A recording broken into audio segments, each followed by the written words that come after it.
To what would you give each moment in a day if you knew that you only get 4 unique and different days to shine?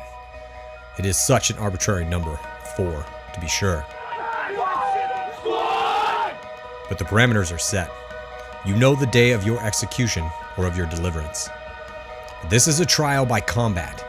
It's a day to define you, a day to test you, a day where all the torturous hours of training come together, where it's you, your gun, your preparation, your teammates, and your tenacity on display, dissected by your enemies, with your skill, your will to win, weighed and measured.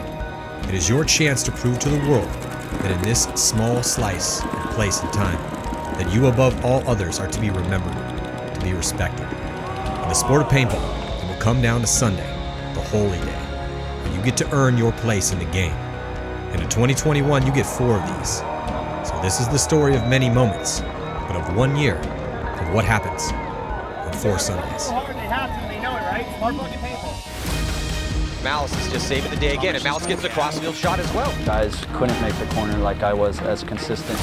They get Konstantin Fedorov back. They have Todd Martinez as the coach. Randy Smith is intent on building a championship team. I got the chills, and I was like, we're going to win this tournament. Pressure's all on them because they're number 1 team. We're the 20th place team. Level undefeated, the number 1 seed in their division. They have everything to lose, and we have nothing to lose. No one can touch Dynasty here. That was a complete masterclass. You go to bed dreaming you get to play Impact on Sunday and send them home. Then you dream you get to play Houston Heat. Who's the other Titan? Dynasty. There's no better feeling than going up against the big Titans.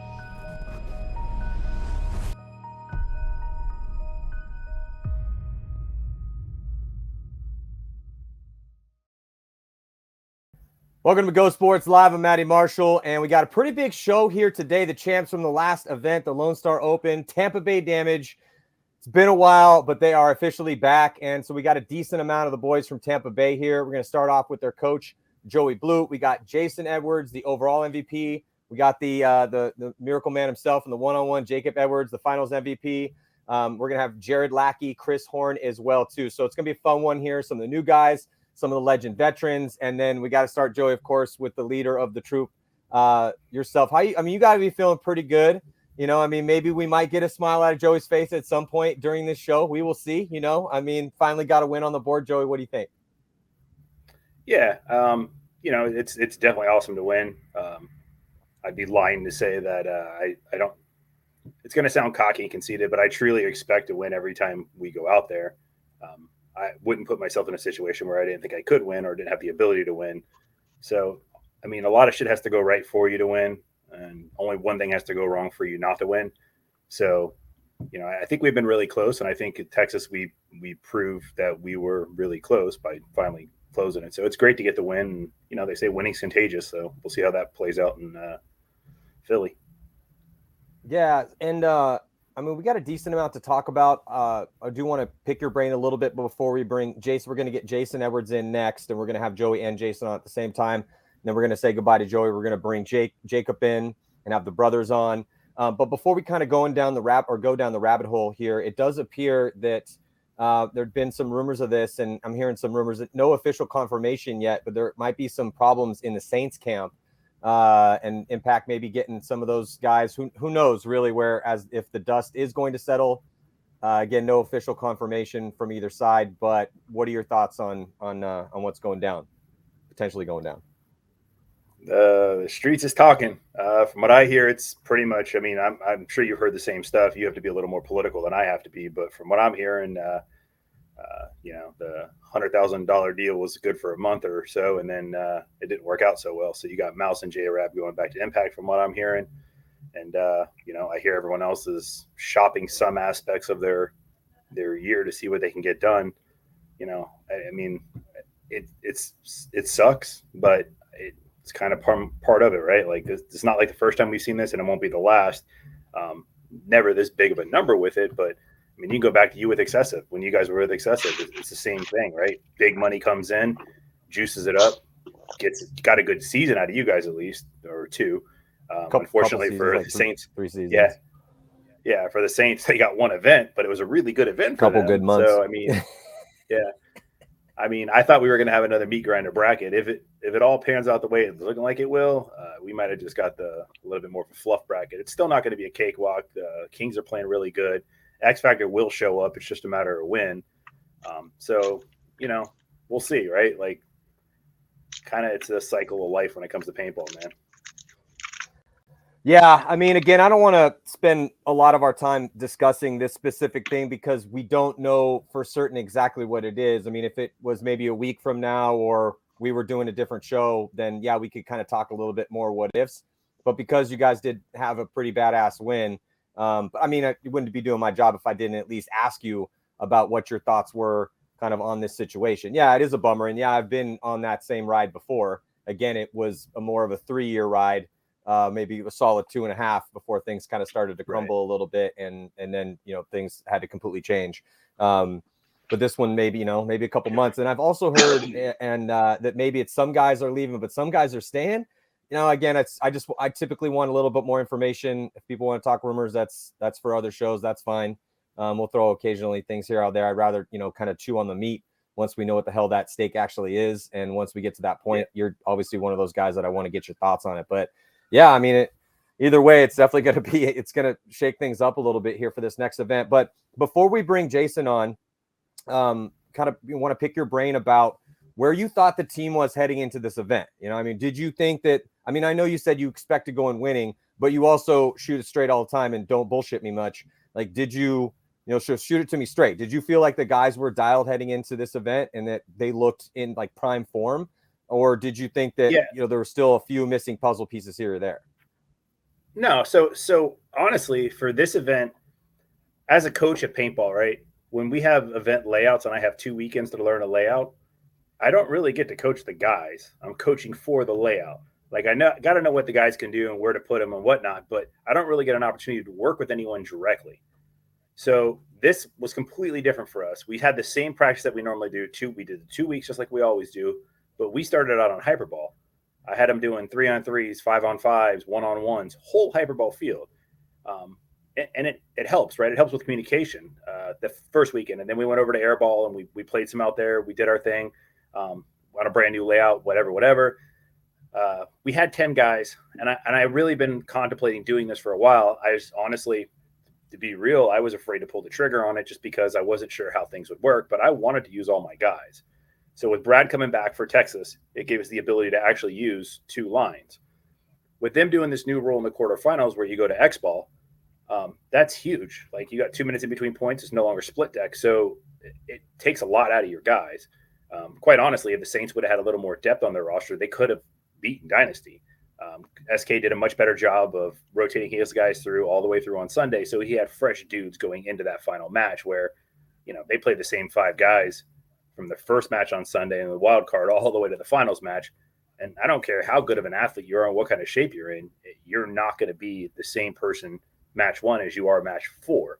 Like, it's just not possible, like, playing that much paintball. So I took some lessons from that, us at 10 guys. I said, fuck it, let's do it. So I put 2 lines together. One of them being a little bit more of the gamble line, right? The unstable guys, the guys who work off of emotion a lot. And then I had my very solid, thorough, anal retentive line that was going to do everything by the book, blah, blah, blah. So having the 2 lines and having the 2 different personalities working together, I knew that my one line, my stable line, was going to be super consistent, right? They would not cost me the tournament. They would not necessarily win me the tournament, but they're not going to cost me the tournament. Knowing that if I can get the unstable line to click, because if those guys click, they're going to be the best line out there, period. I don't care who they play. Which that line consisted of Keith, Jacob, Brad, Chris Horn, and Holiday, right? So you got 4 guys that are all capable. Those 5 guys right there could win the tournament on their own, but they needed to click. So Friday was a little rough for them. Really good for line. The stable line, unstable line kind of sucked on Friday. Saturday they switched, and then Sunday they were both clicking. So yeah, I honestly went into that event thinking we were going to win. Just let me ask, was there any point during, because it was funny, because typically that's just not how it works anymore. Or teams will run 2 lines and then go to a hybrid line Sunday. But yeah, you and I have talked about this. I've talked about this with quite other leaders on different squads, especially the teams that are getting a little bit older. I mean, they're not 25 anymore. And when you run that many reps, it's like some teams have some glass cannons on those squads, man. Like they go boom, but they're also silicone be made out of glass a little bit. Some guys more than others. You guys have, generally speaking, had a couple injuries here or there, but it seemed like everyone was healthy. But was there any point? So as it went on, we're like, oh, dude, these guys are running 2 lines. And then you guys just kept sticking with it. Was there any point in time where you were taking a hard look at maybe going away from that and like every other point, every point we lost, every point we lost, I had that thought. But if it's gonna work, you got to put the system in place and you got to ride the system, right? Like you can't just go out and play a point and be like, oh shit, that didn't work. You have to go out and actually get a good sample of how it's gonna work. So, and the guys actually did a really good job of working with each other. So they would come off and they would talk to the other line and tell them what they saw. And then when they were done telling that, they would go in there and have their own little huddles, put all their shit together, come up with a plan. I'd go ask them, what's the plan? They would tell me. And if I agreed with it, which I think maybe once I didn't agree with them this whole tournament, I was like, sure, do it. Because it made sense. So it kind of gave them the freedom, not necessarily to coach themselves, because if it was dumb, I'd say, no, you can't do that, do this. But that didn't happen that much. The majority of the time, they were making their own damn. I mean, we had a base play. We had the base idea. We knew what everything was going to be by Sunday. So majority of the time, they were making the small adjustments on their own. They'd run it by me, make sure I was cool with it. I'd make sure everyone on their line knew. They'd make sure everyone on their line knew. So it gave them a little more responsibility, not just to be a player, not just to be selfish with it. They had to work together. And I think that's a big reason why we had the success we had, was because it was 100% a team effort. I think I did 2 back-to-back points the whole tournament. And the only reason why I did the first one was because it was Friday evening. It was the last match on Friday, and we had delayed the whole time. And I was like, shit, man, I keep putting these guys, because when you go line 1, line 2, they switch sides every time, right? They play the same side every time. And I was like, oh, man, if it gets down to it and I got to start running the stable line and they haven't played a single point from this side, because it does make a difference what side you're playing from. Even if it's not right-handed, left-handed, even with that particular field, it still makes a difference, right?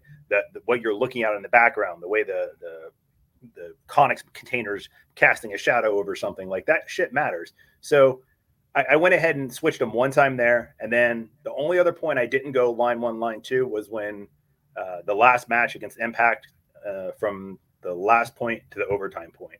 I played the same line on the last point with 32 seconds as the overtime point. And I did that because those guys were hot. They were dropping a lot of bodies on the break.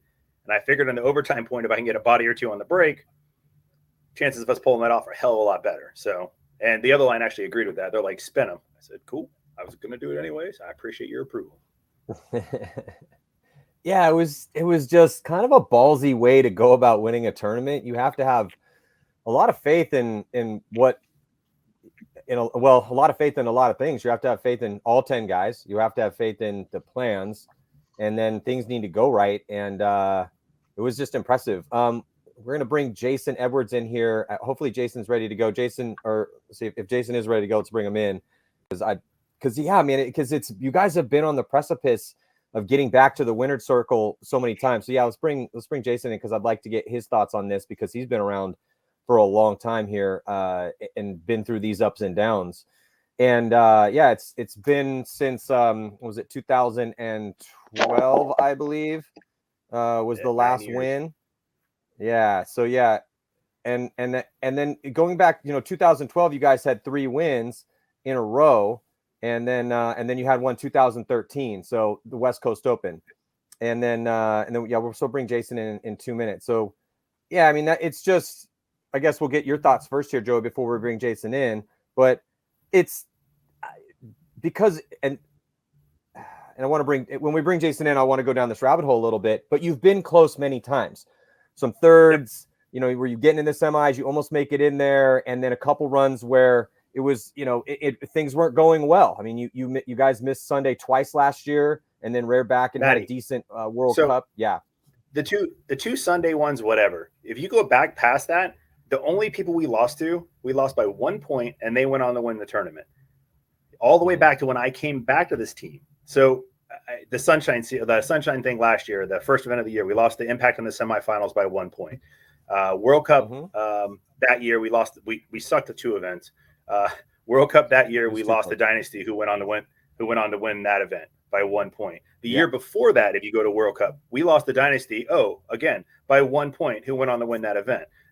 If you go back before that, we lost X Factor by 1 point, who went on to lose the Dynasty in the finals. But still, I mean, like we were 1 point away from winning, or at least making the cut to the next round, which honestly, we would have beat the team that won that event. There's a good chance we probably would have won that event. So I think we've been closer than it looks, even on the numbers. We just had some bad draws. We had really tough draws. You have had some tough draws, for sure. I was just going back because I literally have every game that you guys have played going at least back through last. I have all the other ones too, but at least through last season here in front of me. And it was kind of interesting in the road that you guys took. If you go back into the first event where Dynasty won their third event in a row. Yeah, let's bring Jason in for this because I definitely want to get his thoughts on this. So we're going to bring in our overall MVP award winner, Jason Edwards, who just played so solid the entire time. It was kind of one of those situations. Jason, welcome to the show, man. Played a badass event, and you've had a badass career, and you got another win on the board here, but it has been a little bit. So that's kind of what we were kind of talking about right now is these close losses, times where it looked like you guys were going to get back into it, and then you'd have a heartbreaking loss, and then you've had some rough goes of it. Obviously missing Sunday twice, but very close to 11th places last year. We were just kind of going to go back to what happened.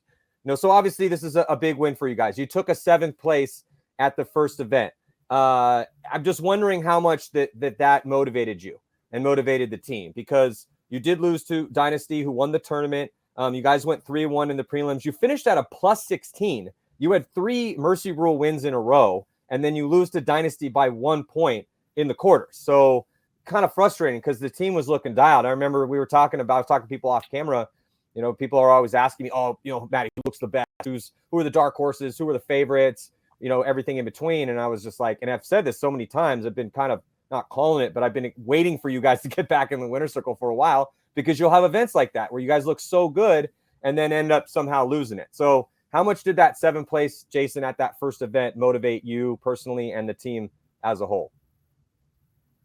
I'd say it was definitely motivating, and going to that event and all the other events, anytime we actually lost, the blame was placed on ourselves. I don't think too many teams actually outplayed us or beat us.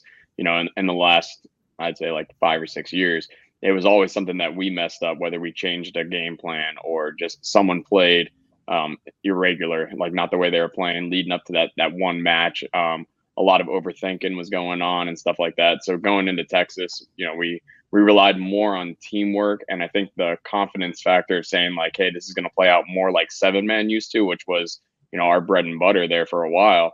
I think that was more of the confidence boost than anything. And then Joey rolling with 2 lines gave all the new guys the hype to this was the one chance they had to prove themselves, and everyone stepped up. So there was a lot of things leading into Texas. The 7th place thing always hurts, especially when you lose to the team by 1 point that goes and wins the event. You're that close to it. But we go back when we watch Go Sports, and it feels different when you're playing, but when you watch it, you actually see how close it was, and those minimal mistakes that you make just cost you a whole tournament. And it sucks because it's not like you get 2nd place, you get dropped all the way down to 7th place. Yeah, it's tough. Again, with that 7th place finish, and then Joey, got a question for you, but you guys lose to Level, who's getting really good. They had an amazing event. They ended up taking 3rd.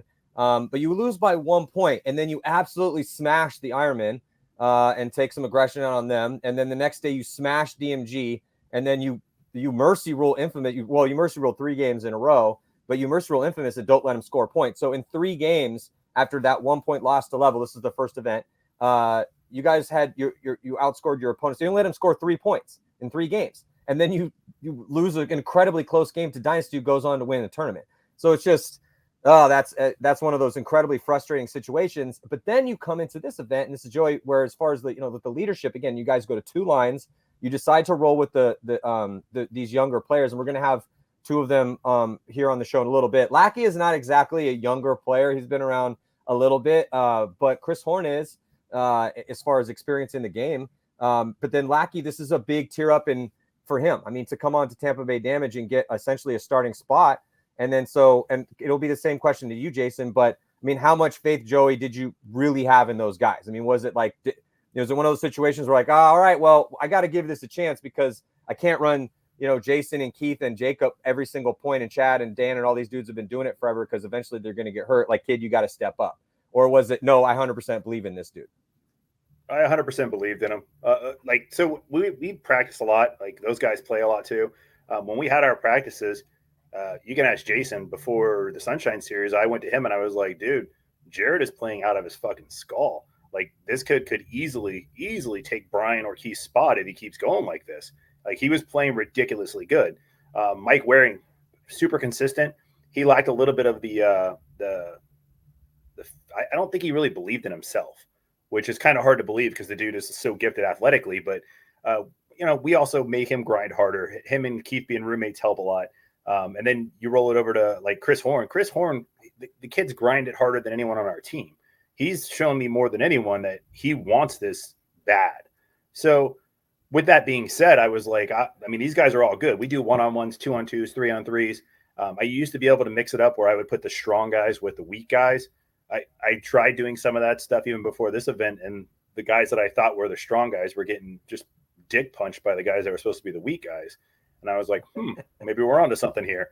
And then when we split the lines, I split those lines. I split those lines Saturday before on the second weekend. I made those lines, and they played so well at practice. I was like, shit, those are the lines. Like, I'm not messing with that. Like, everything was clicking. Everything was working. We played the Killers, which was really good. They gave us a solid practice. And by the end of it, I was like, yeah, we're doing this. Again, don't get me wrong. I second guess myself on everything, right? Because I go through and I watch all these games. I do all this shit. I check it all out again. I figure out where I make mistakes. How can I make us better? Because it's a game of very small percents, right? We're missing beating the winning team at 4 or 5 events in a row by 1 point. If I could adjust something I'm doing to give us a 1% increase and everyone else can get us a 1% increase, we're going to win by 4 or 5 instead of lose by 1. So I'm trying to up my game and change the way I'm doing shit too to make it better. So I knew on a blind layout, it was going to be my best opportunity to run both lines completely through, just because I know people like the superstars or the guys who are known as the superstars, they get that way because they spend so much time learning these layouts and doing these things that it gives them that advantage because they have the experience too. It's not just playing it. It's playing a million different times on a million different layouts, having the ability to pick up on all that little shit that they pick up on. So when you give them 2 weeks on a layout, it's hard for you to run a new kid when that happens. But with this blind layout, I was like, I'm going to give these guys, I mean, we gave 3 guys that have never had a pro win in their lives. Right. So, and that's on a team like us who's seasoned veterans. I mean, we had a run where we won like 7 events in 1 year, one calendar year. We won 4 7-mans and 3 PSPs in like 1 calendar year. So with that being said, it was one of those things where it was like, man, if we're going to do it, we need to do it now. So I 100% believed in all these guys, and I still do. And just look out. If I got my 10, I'm running them. Line 1, line 2. So Jason, from your perspective, again, running 2 lines is a little nerve-wracking when it's as a coach, but it's definitely nerve-wracking as a player because sometimes your line isn't playing as well as the other line. Sometimes your line's playing better, and it kind of eats it at your competitive drive a little bit. If you're not playing well, you're trying to step it up, but then also you want to get back out there if you are playing well. It's like, oh, well, give us the ball, man. Like, those dudes just lost a couple, then let me get after it. But you guys really showed that it can be done, and that's a rarity these days. But as an experienced guy, I mean, it looks like I think we got Jacob in there. Jacob, just chill for a little bit. We're gonna bring you on a little bit. I'm just asking you a brother question. So Jason, I mean, what was that like to go back to 2 lines and just stick with that the whole time? Were you down with that, or was that kind of a struggle for you? I mean, I always prefer to play as much as possible, but the one thing about our team and something that we've been really working towards is having faith in everyone and building each other up. So, like Joey said earlier, on Friday, our line technically was playing better than the other line, just winning more points consistently. But there was never anyone on our line that would say like, no, put us back out, like sit them. Instead, we would constantly, work together to try to get both lines on the same page. And then when we rolled the ball into Saturday, the other line stepped up and we were falling behind. We were losing more points than them. And so they would do the same thing for us. Hey, this is working. I noticed you guys did this. That didn't work out. And then we put both of those days together. And on Sunday, both lines were just rolling, perfectly smooth together. And I think a lot of that had to do with we were trying to avoid saying, hey, line 1, line 2, but, they'd say Jason's line, Jacob's line. And then, that way there was no animosity between the two. Like, hey, this is the starting line. This is the secondary line. At any point, either line could have started the match. My line technically started, the first point every single match, but it was just because we were the more consistent ones in practice and, the first day. Mm-hmm. So Joey probably felt more comfortable with that. But yeah, it was just a constant, bringing each other up and there's that competitive nature that makes me want to play more. But at the same time, Joey and I have had this talk a million times. If the guys are on our team, they don't deserve to sit. Like, we picked them up for a reason. Let's, exploit that reason and use it as much as possible. Because if we're able to make them better and, they're actually getting playing time, they're less likely to leave for, a similar offer or whatever it is. So we're trying to build that brotherhood, that bond that keeps the team rolling and then, win with those guys consistently. Joey, and then I'm going to have to let you answer this question because my little son just opened up the door and came in here. Hi, son. Say hi to everybody. This is little Montgomery Marshall. But hey. But yeah, I tried to lock the door, but he just opened. Jimmy did open and got in here. So I'm going to have to go drop him with my wife. Oh, wait, here she comes. There you go. Yeah. So yeah, I mean, in the situation and this is Joey, the last question for you before I let you go and we bring Jacob in here. You guys were in the bracket of death, and that was a really tough situation. You had Diesel, Infamous, X Factor, Dynasty. That's a rough one, man. We figured that, and we said this constantly in the pre-shows, and anyone that I talked to was, okay, who's the favorite heading in? Obviously, Dynasty looks good, blah, blah, blah, blah. Who's there, who's not? But the one thing that anyone I talked to on camera, off camera, was that whoever makes it out of the bracket of death looking real good is probably going to win the tournament. Sure enough, I mean, it tuned you guys up nicely, but it was a rough one, man. I mean, you guys went 2-2, and that was a very, very hard fought battle. So Joey, what were you telling the guys, and what was it going on in your mind when you headed into the bracket of death there to start things out? It's a good warm up. I mean, that's the truth of it. So when we went into that, I think we pulled Infamous first. When we played them, we were up 3-1 or 3-0 or something like that. We ended up getting 3 minors. They got 2 penalties. We got 3 penalties. We lost by 1 in overtime. No disrespect to them, but they didn't beat us. We lost, right? You can't give 3 penalties and give up 3 points and have that be the reason why, right? Like, that's why we lost. We gave that away by having issues. So I knew if we cleaned that up, we'd be fine. The next match was against – who was the next match against? AC Diesel. And you beat him by 4. AC Diesel, who just came off of one with X Factor. Yeah. So with those guys, we watched them play X Factor, and they used the same game plan every time, and X Factor just kind of fed into that game plan. So we just didn't let them shoot us. We went out 5 alive, and I was convinced that we were going to beat those guys.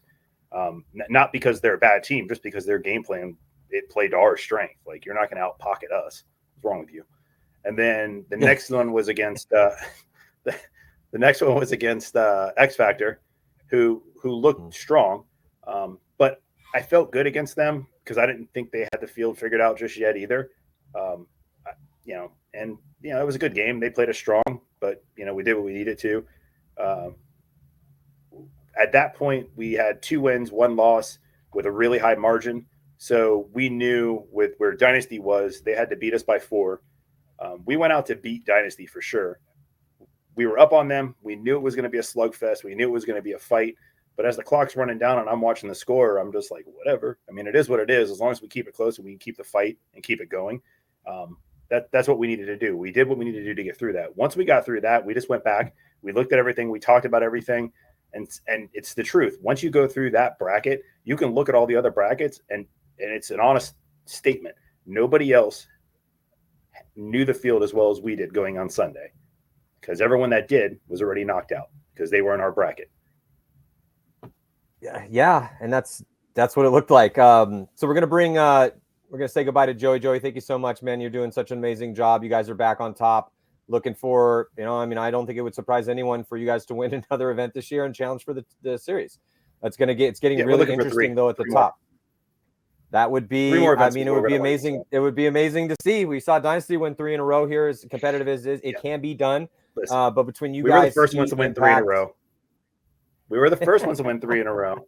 So now we're going to win 4 in a row, so that way everyone can shut up about the whole entire dynasty got 3 wins crap, because we're going to go ahead and do it again, but get 4 this time. All right. Well, as you would say, Benny, don't talk about it, be about it. I can't wait to see it. Joey, again, thank you so much, man. Mad respect to what you've been doing here with the crew. Later, guys. It's been cool to watch, and you guys fought Later. long and hard. So, all right, peace, Joey. We're gonna bring Jacob in here, and but Jason, I mean, you got first of all, congratulations. I'd said it a little earlier, but congratulations on your MVP. That was a really difficult one as we were kind of watching it all go down. And before, as we're going to bring your brother in here who won the finals MVP, I mean, obviously we got to give him the finals MVP because he won the one-on-one to win the tournament. But you were just so consistent, dude. It was like standard Jason Edwards paintball. Shoot bodies on the break, be alive, talk it up, win, be good in the scramble. I mean, kind of how you became paintball famous back with the Philly Americans back in the day. It's just that's kind of like your bread and butter. It's and anyone that has that on their team, I mean, it's worth its weight in gold. So, and then again, hopefully we're going to be bringing your brother in a second. But I mean, how are you feeling right now, coming off this MVP performance with the win? It's got to be a little redemptive moment, right? Yeah, it felt good. And I mean, it still does feel good. There's you get to see all the clips on Instagram and everything like that, which makes you relive it more and more. It was definitely relieving. I feel like we should have won several times before this, but like once you win, that feeling's contagious, and I think it's uplifting. And then you're at the point too where you're willing to make more risks and stuff like that to actually win. And when you haven't won, you're not as willing to take those risks. So I'd say at that point now, the team is more confident than ever. So hopefully it continues to push towards winning. And then for myself, like it just gave me a boost of motivation to, work out more, play more, focus on my game more. And honestly, like just having the trust in everyone on the team now, seeing every single person play and every single person actually put in the effort to make them what I would say is a champion. It feels good because I look at myself as like the leader of the team, the captain. So like now I'm able to say like, all right, if there's any reason for someone not to make an event or, something like that, we'd always be scared like, oh, Chad can't make an event. What are we going to do? Something like that. Now it's like, okay, if he can't make it, we've got this guy more than willing to step into that role. Yeah. And just, it's got to be both, like we talked about, a redemptive moment, as we are going to be bringing in your brother here, Jacob Edwards. But also like you've been talking about, a little bit of a breath of fresh air and a weight off your back a bit, because and we were hopefully going to have some of these younger guys are younger in the game. I mean, they're both grown men. Lackey's been around for a while. Horn's a little bit more new. We're going to hopefully be able to have them come on the show here as well, as long as everything works, be bringing them on and pick their brains as well too. But yeah, it's just everyone played well. I mean, you don't win a tournament running 2 lines if everyone doesn't step up at some point. Was there a specific moment, a favorite moment that you had? Obviously winning getting the MVP award and winning the tournament, that's going to be a favorite moment. But was there any specific, moves that you had or games that you really felt like, oh, okay, well, I'm dialed personally right now. The team is dialed and I feel about as confident as I can feel that we're going to win this tournament? Personally for me, it was just, I felt like I figured out the field extremely fast. So, every game plan, every game point that, we were able to put together and take the win made me feel more confident. But a lot of it was, the job that I played on that field was locking down the snake side coming into our Dorito side, since it was opposite mirrored. And we were able to put more guns, the other direction. And I was able to survive from that guy every single point, no matter how far forward he actually made it. And then working with Mikey, Michael Warren, who history proves on our team, and I've told him this a million times, he used to die in the worst time ever. Like that was like his, forte. He would, in a time where I'd say, hey, you got to stay alive, buddy, he would get shot right in the face. And at practice, I played a lot right, side by side with him. And I was telling Joey, I was like, man, this guy is completely different. Like he's learned to survive. He listens really well. His communication's good.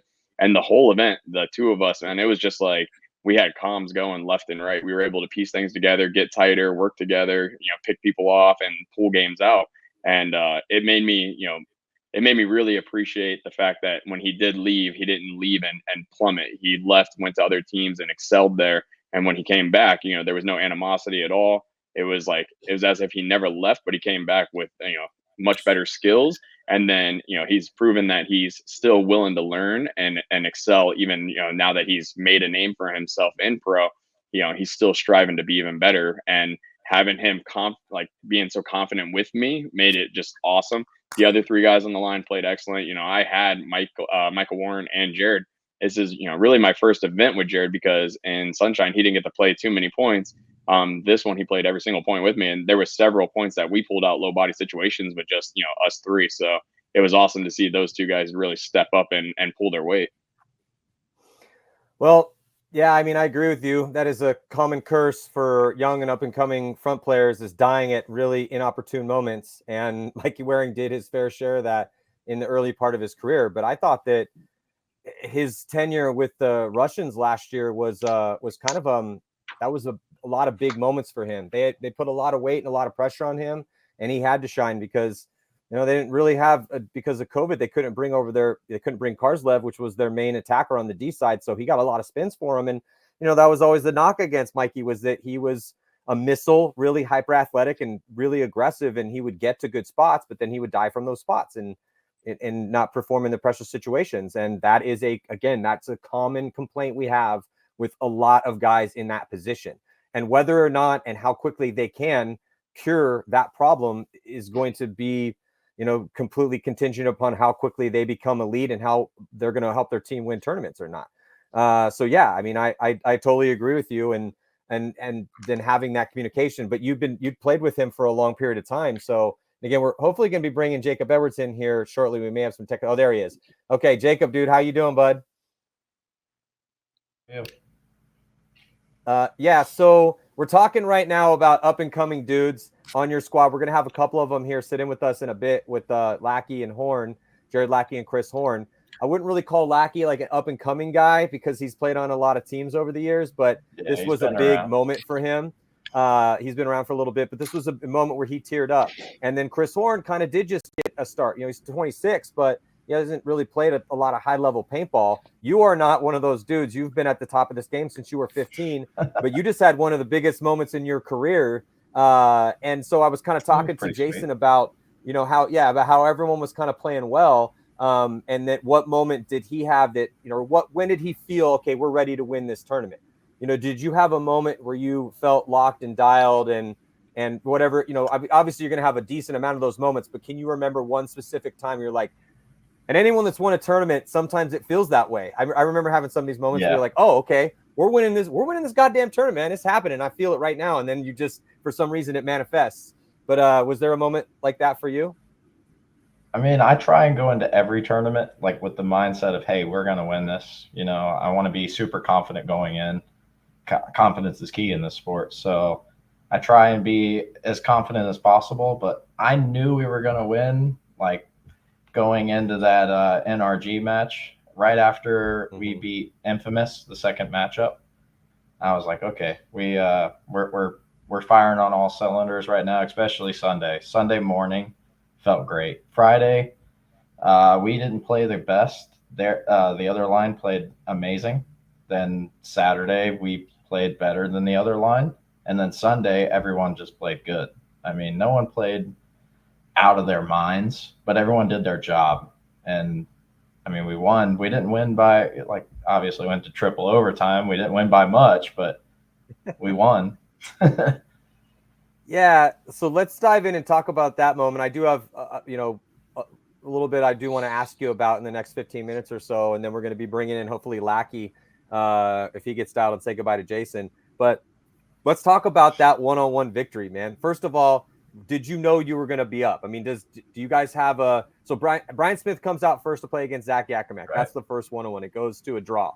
Now you guys, I talked to a lot of pros and a lot of pro captains and coaches and talk about how they train. And I feel like you guys might play the most amount of one-on-ones maybe of any of the teams that I talk to. At least it comes up quite a bit when I do talk to Joey. So I know loves you guys one-on-ones. Yes. Joey So I know you guys do this. None of us like the ready start one-on-one, like a 3, 2, 1, go, and it's one-on-one. You start from the board.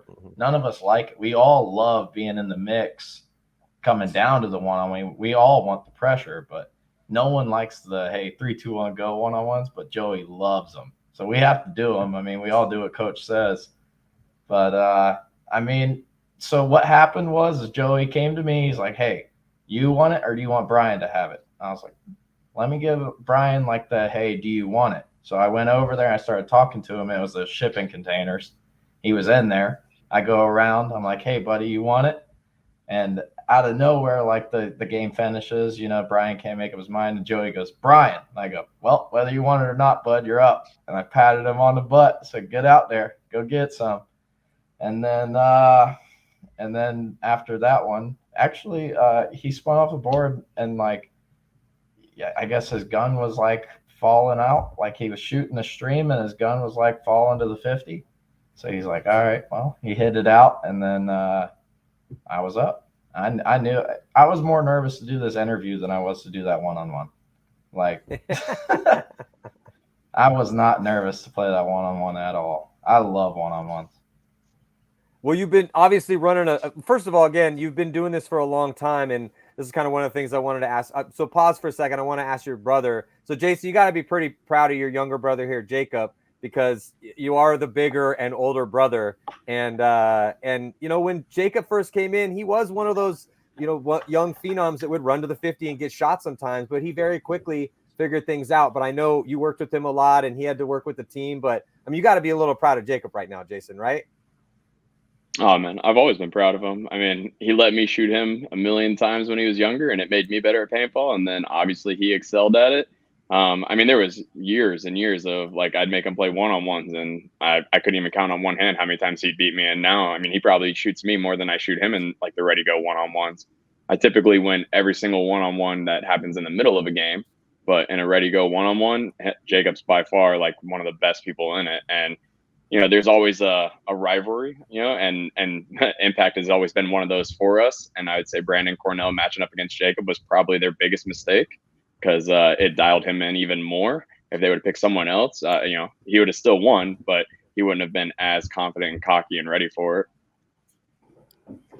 Yeah. So Jacob, we've been asking kind of like what was, you know, so to speak, the vibe, like as far as heading into this event. It's a blind layout. You guys are running 2 separate lines. You guys end up running 2 lines the whole time. Is that something? I mean, you're definitely one of those guys that you want the ball. You want to get out there and get your spins and do your work. I mean, was it tough for you to kind of just deal with this? Okay, we're running 2 lines thing, or were you down with that? Or, I mean, where was your mindset on that? I mean, I've always been the type to, I'm super critical even on myself. If I'm having a bad day, you should sit the bench. Like we're all humans, we make errors. So if you're having that day, you probably just shouldn't play to help your team in effect. You've gotten so mature, bro. You've gotten so mature in your old age. Yeah. So what I was just about to say is I've been working on myself, and I'm like, the main thing I got from Tim, to be honest, is he built everyone around him up. You know, he never wanted to be the superstar. He was always like, hey man, you're sweet. You're this, you're that. You know, he was always pumping everybody up. So I love that about him. Like absolutely loved it. So I'm like, fuck, I want to take a little bit of that to myself and build people up around me. And honestly, dude, the results are sweet. Like everyone seems to be like clicking. Everyone's more meshed together. Our team's pretty tight right now. We're a bunch of brothers, so it's a good feeling. It's a good vibe. The one thing that is interesting, though, is so Brad retired last year and then to basically take over the coaching duties for his wife's team. She's been supporting him for a long period of time, and now he's had a great career. Then, but right. The Heroines weren't playing at this event. They're only playing the major events, and you know, with the 6 events and the 2 minors, as many events as you can play, and it's going to help out for the teams that either are at the very top end or on the very low end. Because if you're on the very top end, it's going to give you a better chance to win the series title. You know, you guys are currently ranked 2nd right now, not far behind Impact. They had a 5th and a 2nd. You guys had a 7th and a 1st. And then on the low end, like a team like the Iron, like DMG wasn't at this one. The Ironmen are probably going to go to all of them, and so the Ironmen maybe help their chances of not getting relegated. And so you guys have a legit chance to win the series title. You know, but that being said, it's just it's a blind layout. It's very chaotic. You have, you know, 10 dudes. Now you lose Brad again. So now you have 9. So I'm just kind of wondering, are you going to go? You guys maybe got to go after a body, or kind of have somebody go off play both lines. And it's something you guys got to figure out, because Brad, even though it took him a little bit, a couple spins, but he got right up back on that horse, and he was Brad McCurley again. So Jason, we do have Jared Lackey waiting in the wings here, but you're the captain of the squad, man. I mean, you got the coach Joey Blute, we had him on earlier, and then you're the captain. You've been on this team for a long time. So, yeah, obviously, long time coming. You guys have fought through some battles, and I think that's kind of the last couple thoughts I want to get from you is that, A, are you actively seeking another player to replace Brad? Maybe bring somebody up local, or maybe go after somebody. There's some stuff going on with the Saints currently. Who knows? There's craziness going on and behind the scenes again. And then because it has been so long, since you guys have won a tournament, just your thoughts on that journey, Jason, before I let you go. Maybe we'll start with personnel first, and then your thoughts on the journey. So when Joe and I were talking about doing the 10-player roster, running 2 lines with no one really doing back-to-backs or even a hybrid line, Brad was definitely one of the first ones that came to mind, knowing that his wife's team was not playing this event. It was just an easy fit. There was really no downtime. Technically he missed one event, which someone misses an event almost every single season, except for maybe Jacob and I. So, it was no big deal. It was an easy choice. We knew it was possibly a 1-event thing and done. He's still in the team chat, so it was like as if he never really left. Obviously took him a few spins, and then he was right back up there. We are seeking out another player. Even if Brad was still around, we would seek out another player, just because, we all have, you can see a crib in the background. Your kids already ran in. We've got a bunch of guys with kids and families, and things happen. And, it's one of those things where, someone might miss an event, or 2 people might miss an event. We already have guys that are talking about possibly not being at the next event. So we're willing to roster, 10 to 12 players, as long as they mesh with the team. Last year we went through a lot of inter-team drama, had to get rid of some stuff, and then, it ended up working out in our favor because it made the rest of the team bond. So anyone that actually comes onto this team, they're going to have to mesh, and it's not just about playing skills. It's going to be about, their work ethic, the way they bond with the team, that whole brotherhood vibe that Jacob was talking about, because hands down, right? The Edwards brothers are the best brothers in paintball, proven. So the rest of the team, there are non-blood brothers, but they are, brothers. I'm sure your wedding party was the same as mine. My wedding party consisted of all paintball players. There wasn't a single person in my wedding party that wasn't a paintball player. And, that's the way we run this team. And Tim had a big influence in that. When he came to the team, he said Damage was a really weird team. Everyone just kind of went their own ways. And we've done a lot to change that. A lot of people stay at my house when they fly in for practices and stuff. And, we leave practice and we go hang out, and, we don't just, go our opposite ways. So, yeah, we are seeking out players. We've got a few people in the talks right now. So we'll see what happens with that. But if we were to spin it, most likely it would be me, Jacob, or Brian, running the back-to-backs, just because we're the vocal, teamwork type players, and we play in multiple positions and stuff like that. And we're able to quarterback everyone. And then we've got our super fast guys. I'd say the 3 people I just named are probably the slower guys on the team, even though none of them are technically that slow. But, we're a team full of speed. So, we'd rather keep those legs fresh and run them all over and make it impossible to scout us in the next event. No, it makes that's very smart. That makes a lot of sense. So just real quick, your thoughts before I let you go and we bring Lackey in here. Just thoughts on legacy, man. Damage has been around for a long time, world champs.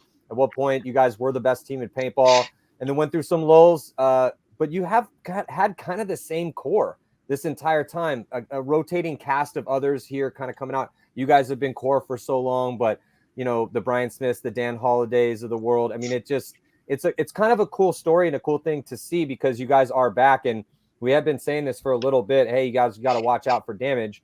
Last year, you guys were a little hit or miss. Same with the year before that. Had a little bit of a lull before that, but we're threatening, again, 4 years ago. So it's been this kind of interesting roller coaster ride. But now with how well you guys are looking, you guys just made it out of bracket of death. You beat Impact in the finals. You guys looked really good, man. So your thoughts on legacy? I'm hoping, the reason why I'm asking this is that sometimes I'll hear guys in this situation like, Matty, next one we get, brother, we're retiring on the podium. That's it. I think I'm done, dude. So I'm just wondering where your head's at as far as legacy and the future is concerned. No, paintball is my life, and I'd say it's pretty much everyone else's on the team's lives. But, going through that that faulty period, the whole time of not winning. A lot of people don't realize the toll of life, right? So when we were winning everything, we were in our young ages, in our prime, not too many responsibilities. Going through the next 6 years, half of this team started families, big career jobs. A lot of people moved around, and then even though Keith and Chad went to Impact and we slowly got them back, no one plays the same right when they come back from a different team, right? They've learned a lot of new things. They've got some bad habits. They've got some good habits, and they've always want their way. So there was a whole lot of basically brushing the floor and cleaning everyone back up and getting them back on board of the brotherhood style of paintball. So the legacy of Damage, that is the purpose of bringing in a Chris Horn or someone like Jacob, who is technically still a really young player. They're there to ensure that the legacy continues. And we've been doing a lot of things on the back end to try to make it where we're not relying on a single person paying our way, because pro paintball is more expensive than probably anyone realizes. So we've started the TampaBayDamage.com website. We sell apparel. We've done a lot of different things with the custom TM40s, trying to put money in the bank account so we don't have to rely just on sponsors solely, and CJ bought Solus to help us out. So the main goal in Damage, obviously right now, is to win as many events as possible, to build that fan base, to build that strong bond with our sponsors, so that the team can continue.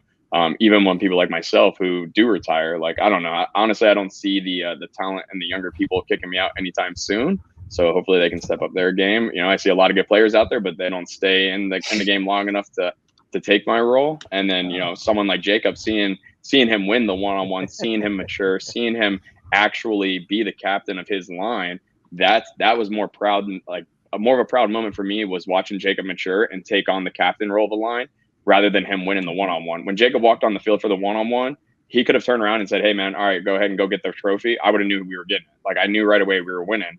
But seeing him take that captain role, that was the proudest moment for me, because he was calming people down on his line. He was putting them in their place. He was, making the plays and working with his guys and hyping them up. And that's something that I've wanted to see out of him forever. When I'm talking, I prefer him to be an Indian, but when he's running his own line, I want him to be the chief of that line. And that's not just because I'm the big brother. It's just that's the ladder of the team. Joey's the coach, then me, then Jake, true. And so on, and it works its way down. Someone like Chris and Jared, they are the ultimate soldiers. Literally, Jared just says, and you can ask him when he gets on here, he'll be combing his hair over and everything, looking real nice. But his famous saying is, he goes, "All right, I'll go fast." No matter where I tell him to go, hey, you're going to the brick, which we were calling Charlie, or you're going Snake One, or you're going corner, and he's, "Where do you want me to go this time?" He just wants you to tell him where to go, and he's like, "I'll go fast," and that's it. And that's what you need, some of those guys on your team. So Jacob was able to do that with Chris Horn. Chris doubted himself after getting shot off the break by Impact one point, and Jacob just looks at him and says, "Hey man, it's Impact. They're good shooters. We shot the other guy, so just do it again. You're gonna make it. It's a game of chances." And that's seeing Jacob do that was huge for me. That's the longevity that I've been looking for in this team, is someone that's willing to step up and take the role when I do retire. But I'm not retiring anytime soon. Well said. Thank you so much for joining us. I just would like to point out that the 30 and 40-year-old dudes are holding strong on MVPs, because you just won overall MVP. Greenspan got it at the last one. Greenspan's 40. Alex Frazi's 40. He won it last year. Marcelo is in his early 30s, but he's also getting up there a little bit. But he keeps himself in good shape. But yeah, I'm just saying that the elder statesmen are representing here. So Young Bucks, we need you guys to step it up a little bit here. Jacob, you also are an MVP award winner here, Finals MVP. But Jason, thank you so much for joining us. As a young buck, though. No, you're not a young buck anymore, bro. But we got to say goodbye to your brother. We're going to bring Lackey in here. Jason, thank you so much for your time. Really appreciate it. An awesome win, dude, and you really earned that MVP. So yeah, you're definitely not a young buck, dude, because you have been here for a while, and you are slowly. I'm going to be 27 in June. Yeah, you're prime of your life. I'm dude. as young as Chris. Your next 5-6 years, prime of your life. You don't have no gray in your beard, but it will come. You still have all your hair. I got your some red. You got. I used to have some red. There's still a little bit in there, but you can't really see as much as it used to be. Yeah, my beard used to look backwards hat too. I probably have one of those running around somewhere, but yeah, the hair is now gone, dog. That's just, it's no longer, there. I just shave it all off so it doesn't look ridiculous. But you still have, your hair's not as good as Jared Lackey's though. We're gonna bring Lackey in here in a second, but yeah. So just real quick before Lackey gets in here, dude, epic one-on-one, and just as you went out and you saw that it was Brandon, because Brandon's been pretty lights out. He's dealt with some shoulder injuries, but if you go back and watch Brandon Cornell play for Edmonton Impact past couple seasons, since he came back he had a pretty bad sickness that put him in the hospital for a while ago, a couple years ago, and but he made through that and his shoulder injuries. But he's been pretty lights out for him. He's a hell of a gunfighter, and he's a very impressive paintball player. And but you definitely kind of controlled him and took him down in that one-on-one. But when you looked across, like, just walk me through that moment. You know, you look across, you see it's Brandon Cornell. You realize, okay, well, it's a one-hitter quitter situation, dude. You got to get this dub or wait it out. Like I said in the beginning, man, confidence is key. So I went out there. I told myself that I was going to win. I knew when I was going to hit him with the shot. I knew like where I wanted to hit him with the shot. Just hit the shot. It's a one-on-one, man. All I got to do is hit him with one ball. I got 200 and something in the loader, 400 in my back. I got plenty. Yeah, and you did. I knew when the game was in my hands, we were winning. Like that's just, I've always been that way. Like in sports and everything, I've just never doubted myself. Because why would you doubt yourself? That's your dream, right? Like you want to be a winner. You gotta do it. And you're now a winner again. Which I'm going to ask you this question. It feels so good. When we get Lackey in, but just so I do want to just ask you this question as we bring Lackey in here. But is that so? It is kind of crucial. You at one point in time were the young kid. Not that Jared Lackey or Chris Horner are young kids, because you were 15 when you first got on the team, but they needed you to carry some weight. And then very quickly after a little bit of time, it didn't take you long, but you started carrying a lot of weight for Tampa Bay Damage. Now you have guys like Jared Lackey coming on and Chris Horn who carried some weight for you guys and helped you win this event. So as we bring Jared here and on the show, what are your thoughts on Jared Lackey and Chris Horn and their performance during this last victory?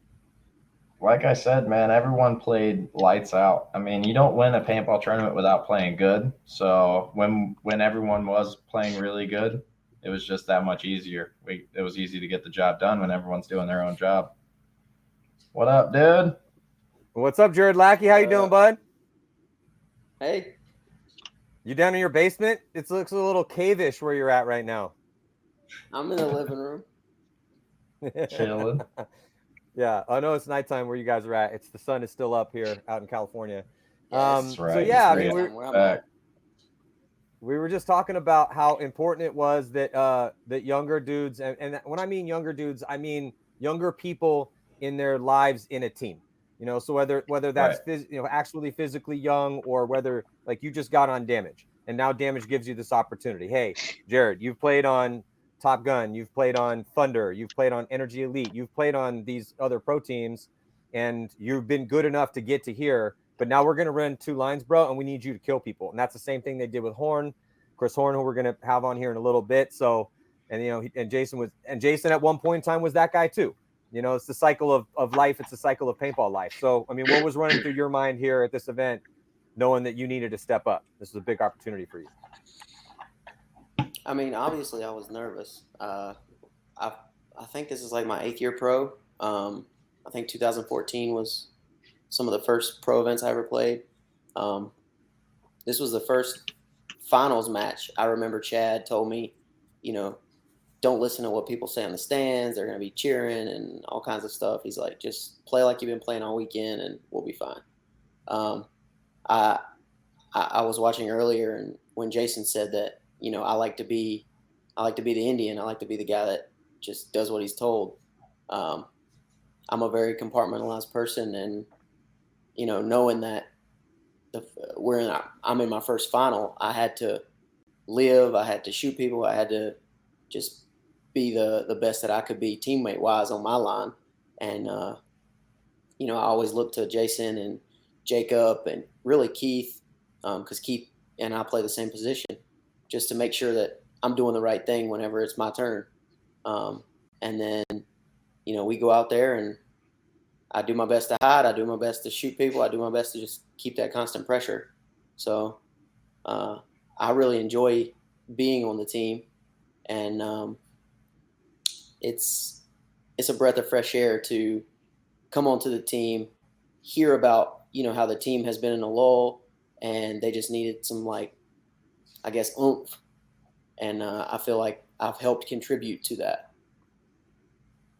Yeah, Jacob, talk to me about a little bit about that, man. I mean, you've been on this team for so long. The team's been so close. Obviously, you've been on the team when they had won some tournaments, but because it had been so long and you guys had been so close, what was it? What was missing? Was it just bad luck? Was it just, the paintball gods not shining on you guys that day? And, we say I'd rather be lucky than good and twice on Sundays, and you definitely need some luck to win. Because some of those losses were bad luck. When you're losing by one or getting knocked out by one, like you guys missed Sunday twice last year, took 11th. Do you think it's just bad luck? No, well, not just bad luck. It was just like every tournament, it was something. Just something. But we always lost by 1 point, so we knew, we're right there. I mean, when we do get beat up, we pretty much beat ourselves. If we ever do get beat up, we were in our own heads. No one is going to go out there and beat the brakes on us unless you're named Art Chaos and we bounce you 4 times on the break. We lost to them 7-0 in World Cup finals. Trust me, I'll never forget that moment. But that was a really boring game. I remember. Oh yeah, I bet. Just people looking down at their chests yep, nope, didn't break. Keep playing. What's going on right now? But they beat the brakes off of us. That's a World Cup final, and they beat the brakes off of us. But we never get beat like that. Not normally. It happens rarely. It is paintball. But it's just been those little things, man. We'll bounce people, get a penalty here, don't get the call there, a whole bunch of little things that just added up and made us go home early. Well, let me ask you this question as far as keeping motivation. And Jared, I could ask you the same. Maybe this is somebody could throw your way too. Just think about this while Jacob answers this. But how do you stay motivated when things aren't going your way? Because Jared, for you, you were on, like you said, 8th year pro-ish, and you were on some teams that weren't doing well, but you stayed motivated to try to get better. And then now, we got you on the show talking about how awesome you played and how your team just won. And then Jacob, with you, it's okay, well, if you go back to the last win you guys had, which was all the way back at the in 2013, and then but then you guys were competitive, thirds and fourths, a second in 2014 at World Cup. Then things got a little, 7th and then 10th. You guys picked it back up a 4th and a 5th, but then bad again, 13th, 12th, 5th and 6th, but then picked it back up, 2nds and 3rds, bad again. It was this wave of getting close and it just not being able to pull it off. How the hell do you stay motivated to keep doing what you're doing to finally get back to the top of the mountain, which is where you are right now? Jacob, we'll start with you. Because we love it, just man. The pure love.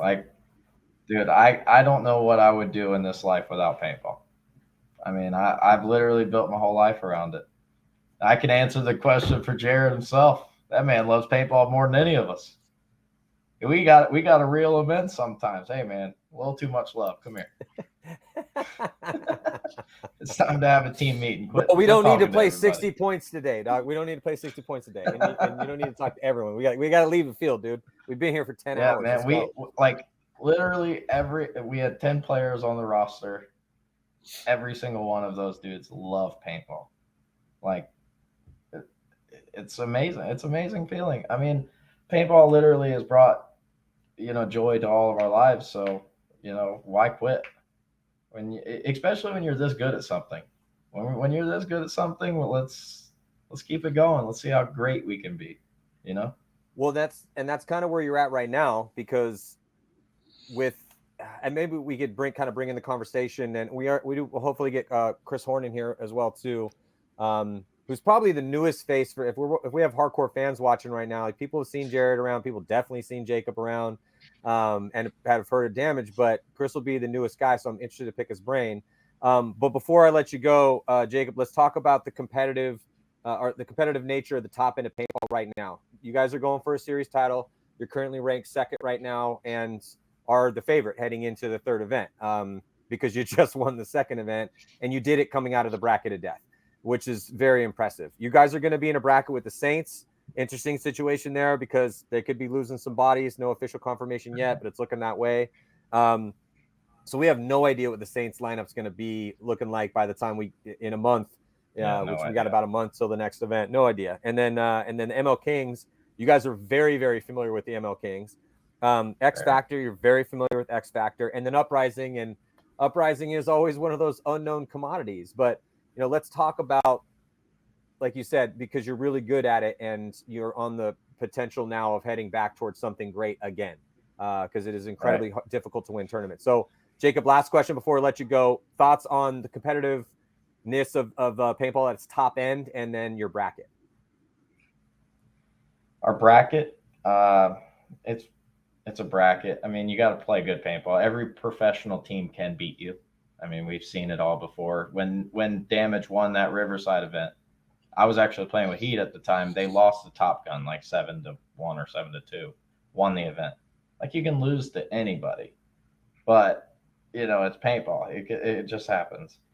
And then, I mean, the competitive edge, we want to just win as many events as possible. I mean, we would love to win them all. Sometimes stuff doesn't go your way and it doesn't work out that way, but we would love to win them all. And we're going to continuously try to get better to win them all. Bringing people like Jared on the team who constantly want to learn and everything kind of re-sparks memories in some of our head. Like when he asks me questions, I'll be like, oh, damn, I haven't thought about that in like a year or so, but it re-sparks that memory. And I'm like, oh shit, I should probably work on that. It's like a golf game. I can hit the ball, straight and far, but can you putt and chip? There's different parts of the game. You got to work on them all. So yeah, I'm getting back to that where like, I literally want to be the best at everything. I want to run and shoot and load a pod and dive all at the same time and hit somebody. Like I want to tie the game together. I want to be the quarterback like my brother. We're like, hey, what do you got? Okay, Weasel 2. Hey, Weasel 2, what do you have? Okay, yada yada, and then just transfer information. It's an easy job if you can keep your mind straight. If you get scared because that guy shot a close ball at you and now you're worried about that, now your information just kind of glitched, So I'm getting better at pretty much any aspect of the game I can with the help of all these new guys pushing me. I work out hard as hell because of this dude. He wakes up at 5 every morning. He goes to the gym. He ain't stealing my spot. I'm going to the gym He's every coming day for it, then. though. He's coming for it. That's how it is, man. We're all pushing each other to be better. And honestly, like I said, the vibes are good. I love this team. This is one of my favorite teams I've ever played for. If not, it is my favorite. It is my favorite team I've ever played for. Like, favorite version of Damage? Right. Yep. Yeah. Roster wise. I mean, they're a bunch of cool dudes. It's fun to hang out with, easy to be around. Everybody wants to be at practice. It's a good feeling. So the takeaways for me are you guys are super pumped to want to spend the time to do the things that are needed to be great, and that you enjoy spending time with each other, and that you're hungry for more. Man, that's scary for the rest of the league, man, because that's the type of stuff that you want to hear. When I put all this in my head, I'm like, oh boy, these boys out there in trouble. Once we're firing on all cylinders, me and Keith just talked today. We just texted back and forth. He's like, man, we're gonna be good. I'm like, but we're not there yet. He's like, what do you mean? I'm like, well, we blew a 4-point lead to Infamous. We lost to Dynasty. We went 2-2 in the finals. Okay, or in the prelims. Sorry. Then we went on to Sunday. We fixed our mistakes, but we still had a pretty close game with Infamous. We beat NRG. And then we went to triple overtime with Impact. We won, but barely. Like, we need to go out there winning 6-7 games, no one being able to touch us, and then I'll be like, yeah, we did it. Like, good job. Take a break for a week. I feel like you had some close moments. And I got to let you go for this because we got to get Chris in here. But You guys, look, I don't disagree with you at all. In fact, you are 100% right. You did barely win. We haven't seen a triple overtime in forever. Ever. There's been a couple. Yeah. It's been a long time, like 10 years. And and to see that was impressive. And yeah, you guys barely beat Impact. It took all of regulation. It took all of the overtime. It took a one-on-one, and then it took you having to sneak a shot in on a badass paintball player, Brandon Cornell. It was that close. And you can look at your guys' celebration. You know how amazing something is when dudes that have been there before. Not everyone on the team, but a lot of those guys have been there before. And I know it's been a long time, but that celebration was like, we just won $100 million in the lottery celebration, bro. Like, that's how excited everybody was. And that's how close it was. I mean, it was an incredibly close victory. It was an amazing victory. But the one thing I did, and maybe one more takeaway for you, is that, but when you go and crunch the numbers, your plus minus was 37 points for and 26 against. It was still a plus 11. Impact had you guys by one, plus 12 overall for them. So you did have some decent wins. You beat Energy Elite by a decent amount. You had a pretty decent win over both AC Diesel and X Factor. All those other games were 1-point matches. So yes, work to do, but you know, my parting words are congratulations, Jacob. You played your goddamn ass off and you deserve the victory. So yes. Thank you, sir. Revel in it for a little bit and then right back to the drawing board, because if you guys, like you talked about, we're right back to the gym. There you go. Yeah, because if you guys have that, you better motivation, you know what you need. Like, and as long as you don't get fat, then things are going to be really good for you and the rest of the squad, bro. That's right, dude. Keep the fat off of me and we're going to succeed.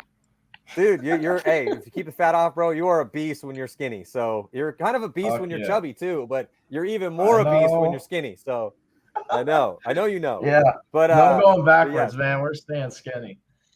Yeah, hey, you're 27 now, dude. It just gets harder. Trust me. You're at you're at full man size right now, and then you get plus man size if you don't actively work at it from like 27 on out. For sure. So I'm just letting you know, as like an older gentleman myself. I eat one Oreo and gain 15 pounds, dude. It doesn't make sense. Yeah. But hey, dude, thank you so much for your time, man. It's just so happy to see you back at the top, and you played your ass off, and you deserved that MVP because, yeah, you won the most important moment. The entire tournament, that was your moment, and helped your team get to celebrate. So they should be buying you beers, you know, and then to check in and make sure you went to the gym to work those beers off. But they do owe you beers for sure. That's it. All right. So thank you so much. On, man.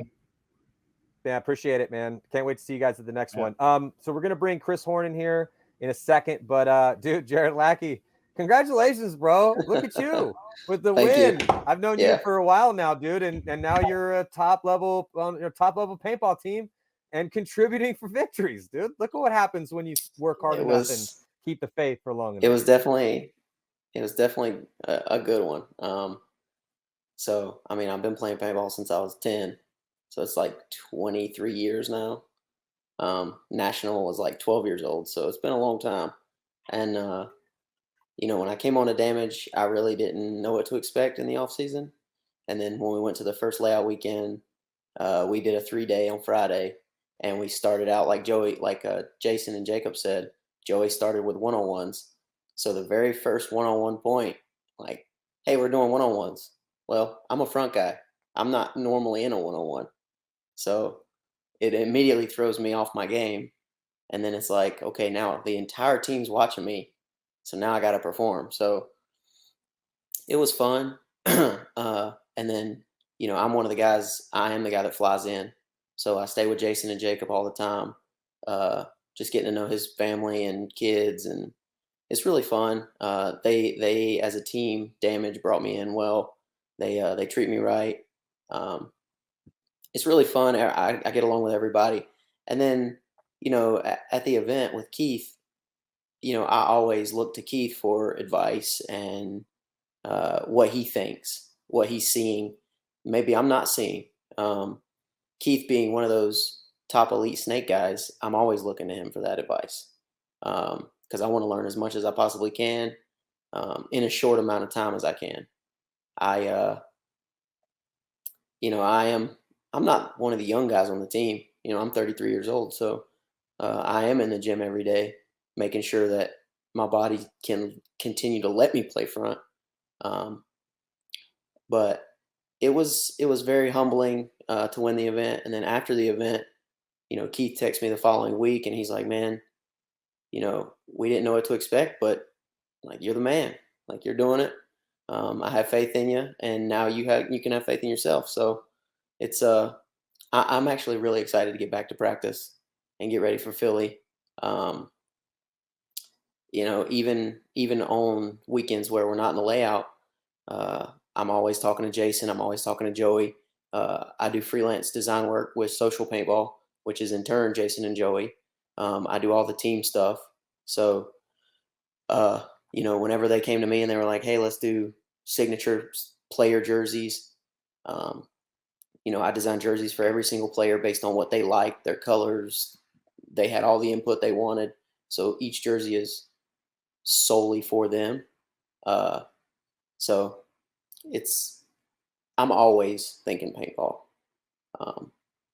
It's really what I have in my life other than work and my wife and kid. It was crazy because I was going back, and I mean, you've been around for a while, but you're one of those. It's like, look, some teams that get here, divisional, high level divisional pros, new pro teams, and we'll start seeing a guy out there and say his name every now and then, and we have to start. I always would say the young guys that come up, like, "Oh, Matty, say good things about me." I'm like, "Oh, dude, that's not how it works. Let me break this down for you." You're doing the thing out there, and if you're playing really well, I'm forced to talk about how awesome you're playing, and I'm forced to learn your name. And if you're not playing well, then I'm forced to talk about how you're not playing well. So it's 100% up to you and what you're doing out there. But over time, we were like, "Oh, who's this Lackey kid?" And then but then I looked, and then I was going back, and your first APPA stuff is from 2004, and then it's like, dude, you played with Top Gun, 2014 Champs and Challengers, and then you were on Thunder, and then you played on New York Extreme and Energy Elite. I mean, you've definitely paid your dues. But then when I was talking to the kind of the leading lights of these teams and all the captains and the coaches and the guys that make the decisions, and then your name was coming up a little bit, and then they got Damage picked you up, and I don't want to start carrying your goggles around on a semi truck, but it's like, "Hey, can we bring Lackey's goggles in?" Beep, beep. All right, yeah, move. Yeah, can you move the cars? No, I'm just kidding. But it's just. But I was starting to hear really good things, and you showed up, and you handled your business. And another guy that did too was Chris Horn. So if we could bring Chris Horn in here as well, wanted to get you two on at the same time because, I mean, you obviously have been in the game a lot longer than Chris has. But this was one of your first huge opportunities to really show up and do well and contribute and help a team win, and you did. And Chris Horn, you did the same thing, man. So hats off to you and congratulations, man. How you feeling? Uh-oh, can't hear him yet. He's on mute. Hold on. Can you hear me? Uh-oh. I can hear you now. Yeah. How you feeling? You good? We're feeling good. Yeah, it was it was pretty wild just because I haven't gotten that many spins, and then from like not many spins at all to being, playing in the finals. So it was pretty surreal. I think it definitely was a confidence booster for sure, humbling experience. So it was definitely exciting for sure. Well, it's interesting and kind of bad for the rest of the players and teams in the league, because when you have instances like this with dudes that get a chance and realize the power that exists within them and what they're capable of, not so much physically, because, you kind of at this point should know what you can do physically. Like, like Chris, you're not Jared's age, but you're a grown ass man, dude. So you've been playing this game at a high enough level to get on a team like Damage. So, you're good. You're good at this game, but it's the, can you execute that specific thing that you can do at that specific moment and do it again and again and again and do it enough times well enough in a big enough situation that you can contribute and be that guy for your team. You guys both did that. And that's the scary thing, because once you get that, that's why they say winning is contagious. What does that mean? Let's break that down, right? What that means is that you have realized the mental power that exists within you to persevere no matter what happens, to stay mentally focused, and to use the power of your body and your training and your mind to summon that spirit at the exact time you need to do it. And that's the scary part, because now you guys know you can do it.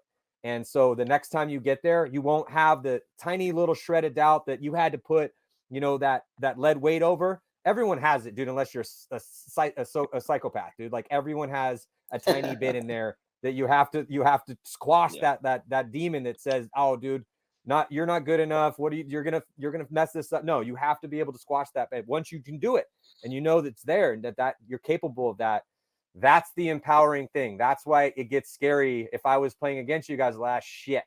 Well, now Jared and Chris Horn know that they know they're good, dude, and they're gonna be. It's like Urena on Dynasty, you know. It's like, or whatever. Pick any of these up and coming dudes that once you tear up, it's like, how do you get from good to great and from great to elite? Well, it's all in your head essentially. Yeah, there's slight physical differences here and there, but Yosh Rao's elite.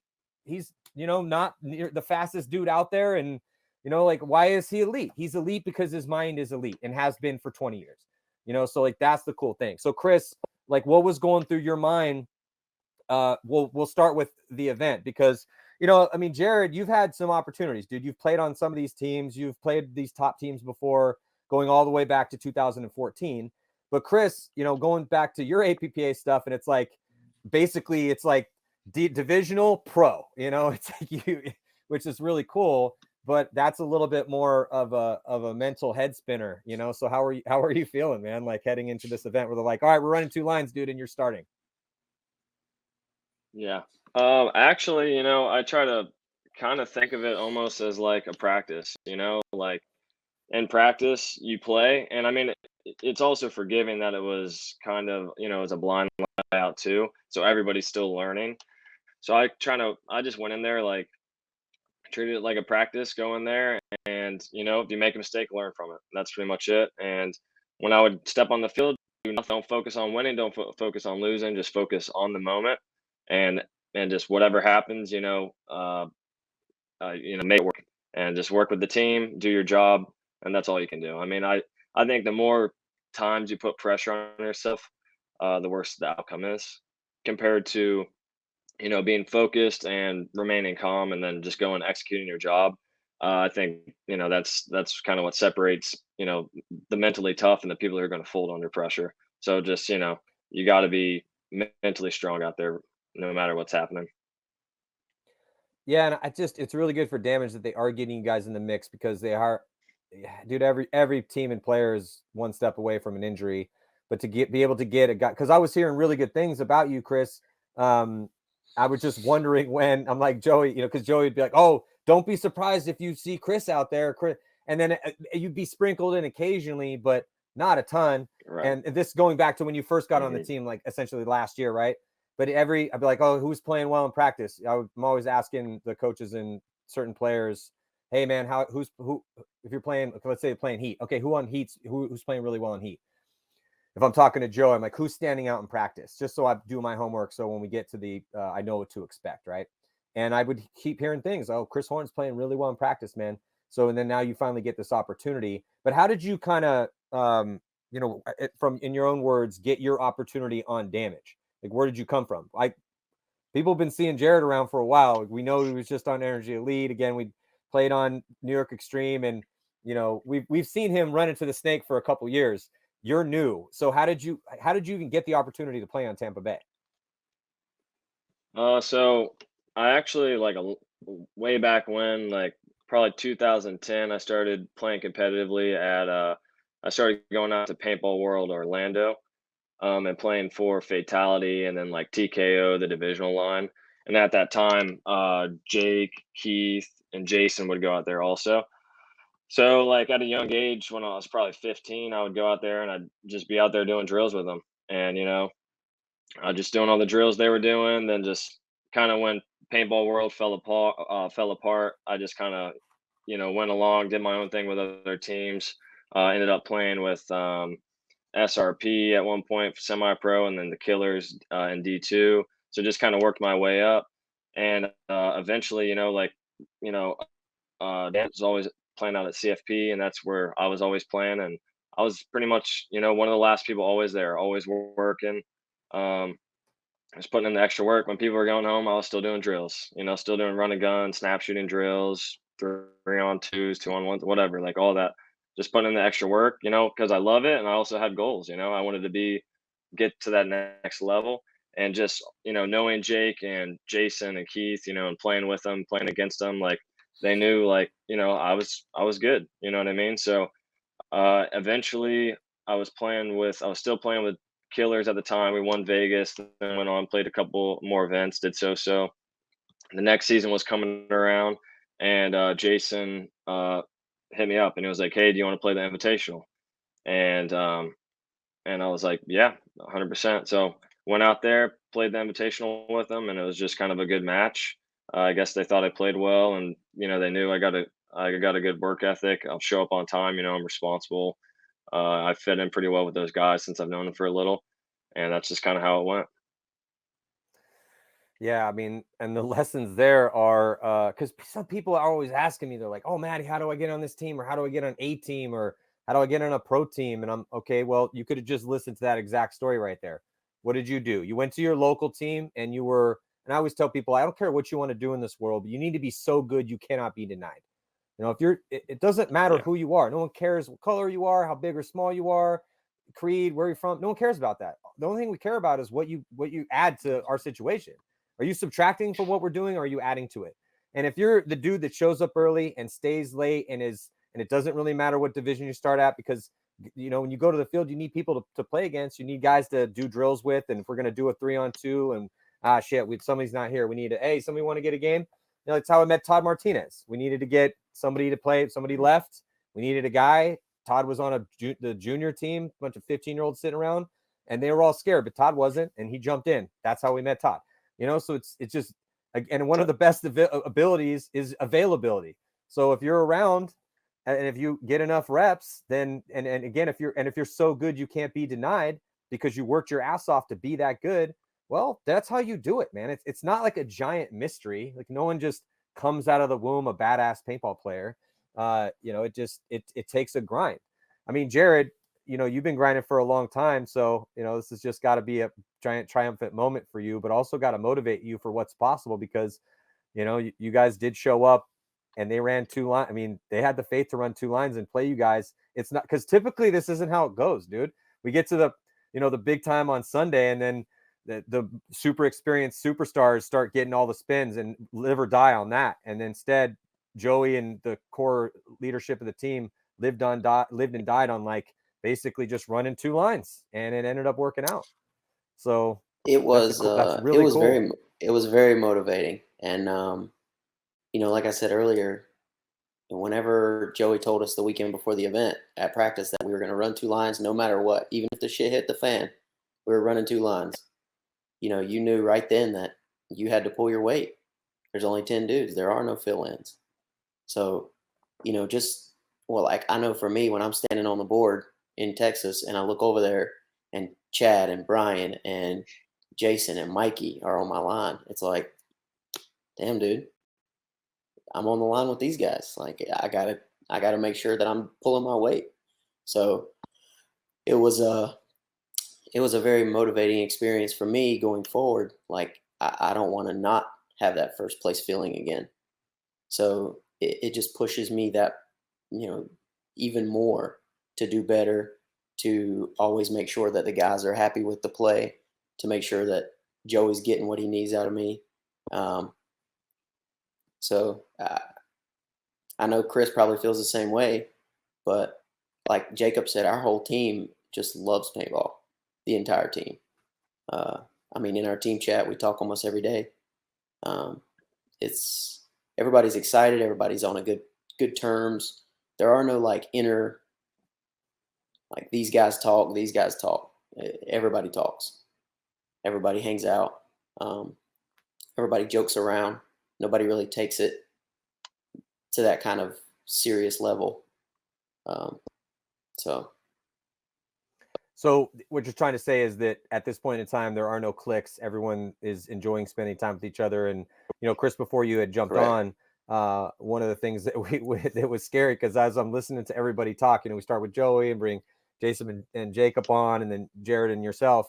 And it was my takeaways were, okay, these dudes are really motivated to continue to work hard. They seem to really enjoy playing with each other, and they are and getting to be incredibly confident based on all of these very tangible things that are controllable to help with the things that are uncontrollable.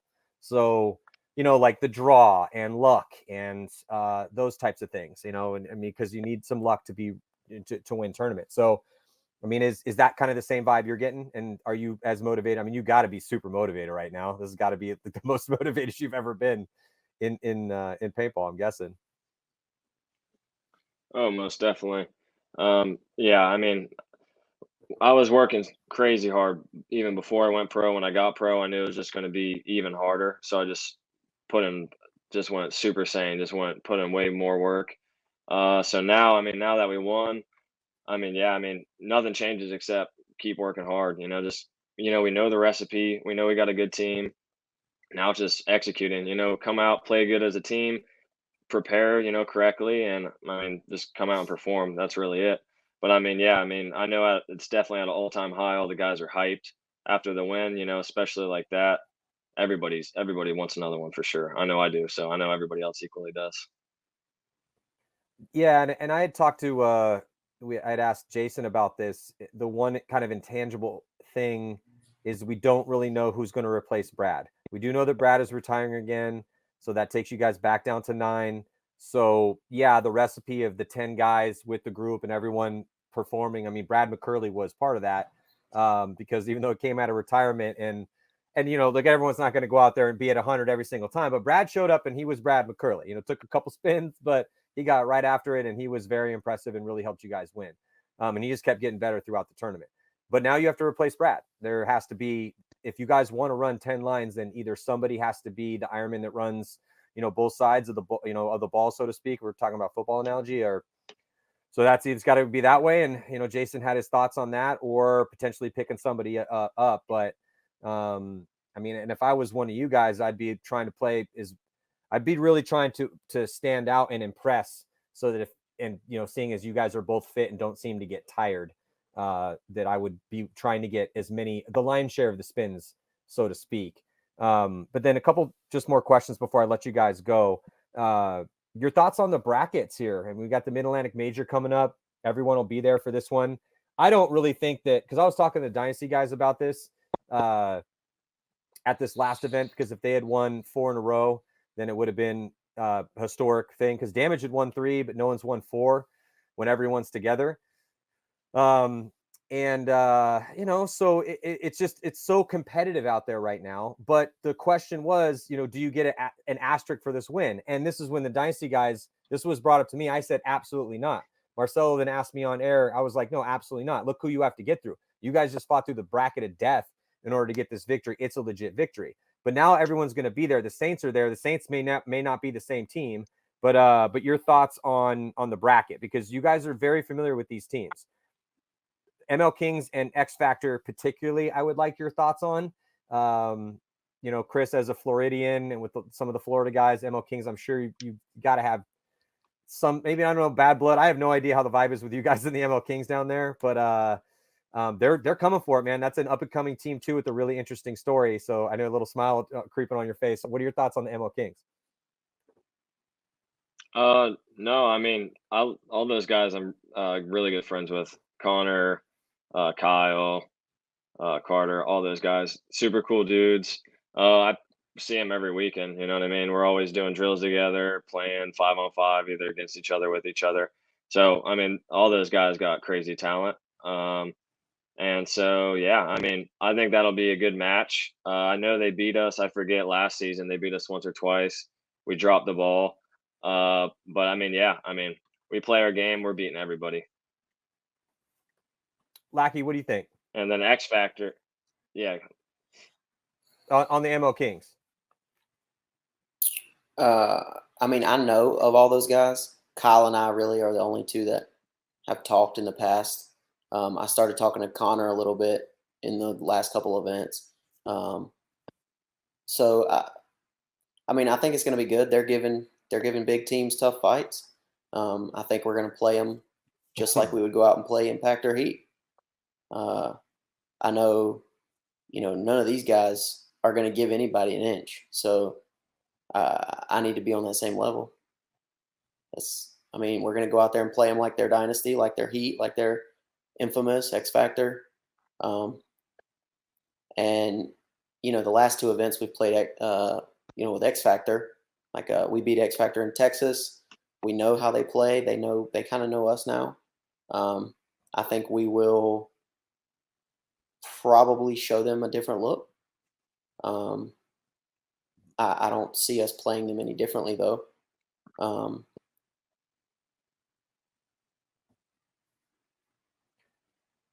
Fair enough. What do you think about Uprising? To me, that's the kind of super intangible. Like, we know what we're going to get You out never of know.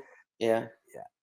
ML You Kings never are know wild really and what you're gonna crazy. get. They like, ML Kings like to push. They're running all over. When I talk to the level guys and about ML Kings, like, dude, we couldn't keep up with them. We're just running all over the place, acting crazy, and we just couldn't shut the lanes down. And they just stomped us. And then with X Factor, look, that's a top level team, man. Been to the finals. Yes, they've had some changes, but they've been to the finals 3 times the past year and a half. It's they're going to get back there. It's going to take them a little bit. We have no idea what the Saints are going to be like, because who knows who's going to be on that team by the time this event rolls around. And then you have Uprising. That's the biggest question mark, because they could go out and beat top level teams, and they can go get mercy ruled by the Hurricanes. Who knows? It's just I don't even know if they know. No one knows. So what do you think, Jared? I mean, I think we're going to play Uprising like we would, like their Impact, like their Dynasty, like their X Factor. We're not going to treat anybody lightly. I don't think we're going to underestimate anybody. We would like to, you know, going into matches like that where you don't really know. I know it's, hey, let's just go out here and beat the brakes off these dudes. Period. You know, the only difference is when you're talking about the dynasties, the X Factors and stuff. Hey, man, let's go out here and win. It ain't let's go out here and smack these guys. Let's just go out here and win. So when you're playing the teams like that, where you don't know who they are, what they're gonna show, well, let's just go out here and beat the brakes off of them. All gas, no brakes. Let's just take them to the deep end. Yeah, and Chris, your thoughts on Uprising? I mean, you've had probably not a ton of experience with them, but they are the most notoriously inconsistent team in all of pro paintball for at least the past 5 years. What do you think? Yeah, I think that's going to be definitely an interesting match. I've definitely seen a good amount of their matches over the years, and yeah, you never know what you're going to get with them. It might be one of those things, you know, we'll probably be able to scout them, kind of see how they're playing off rip. But yeah, I mean, kind of what Jared said, it doesn't matter who we're playing, we're going to play them all the same, just the same level of intensity. So I think as long as, you know, we prepare correctly and we're communicating and switching jobs appropriately, I think I don't think anybody should be an issue. All right, last question for the two of you, and I'll let you guys go. It is very inspiring, though, that what you guys have been able to achieve, Chris, relatively quickly here in your pro paintball career, and now Jared, with the tenacity that you've shown throughout the years to tear up and finally get on a squad that has a chance to get to the finals and then to perform. So it's really cool. But, you know, I always like asking this question, is that if you had, so Jared, we'll start with you. If there's one team in front, you guys, Damage gets to the finals again, and across the field is who do you want to play in the finals at the next event to get the win?